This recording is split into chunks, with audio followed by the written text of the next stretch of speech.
Hello students, welcome back to my YouTube channel. तो आज हम कवर करने वाले हैं अगली स्टोरी जो हमारी बीए एलएलबी थर्ड सेमेस्टर की है, the rocking horse winner DH Lawrence ने जो लिखी है।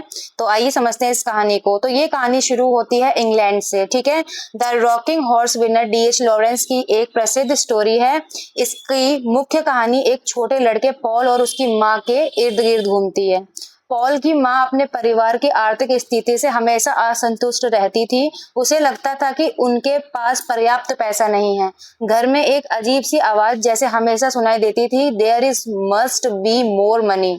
इस कारण पॉल को लगता था कि अगर वह बहुत पैसा कमाएगा तो उसकी माँ खुश हो जाएगी। यानी कि उनका घर कहीं ना कहीं चीख चीख के ये कहता था कि और पैसा लाओ, और पैसा लाओ, और पैसा लाओ। पॉल के पास एक रॉकिंग हॉर्स था, ठीक है, लकड़ी की काठी जिसे हम कहते हैं। वह उस पर बैठकर सोचता रहता था कि उसे ऐसा लगने लगा वह हॉर्स रेसिस के विजेता घोड़े का नाम पता कर सकता है। यानी कि वो लकी हॉर्सेस के नाम बता सकता है कि कौन जीतेगा। उसके अंकल और बेसेट की मदद से वह हॉर्स रेसिंग में पैसे लगाने लगा और कई बार जीतने भी लगा। पॉल ने अपनी माँ पॉल ने अपनी माँ को बड़ी रकम देने की कोशिश की, लेकिन उसकी माँ की पैसों की इच्छा खत्म ही नहीं होती थी। इससे पॉल पर और ज्यादा अधिक पैसे कमाने का दबाव बढ़ गया। आखिर में एक महत्वपूर्ण हॉर्स रेस में पॉल ने बहुत बड़ी रकम जीतने की कोशिश की।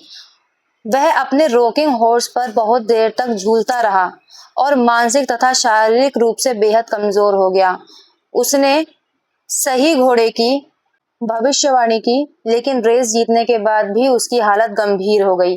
अंत में पॉल अपनी माँ के सामने ही मर जाता है। उसके मरने के बाद उसके पास बहुत सा पैसा होता है, लेकिन वह पैसा उसके जीवन को नहीं बचा सकता था।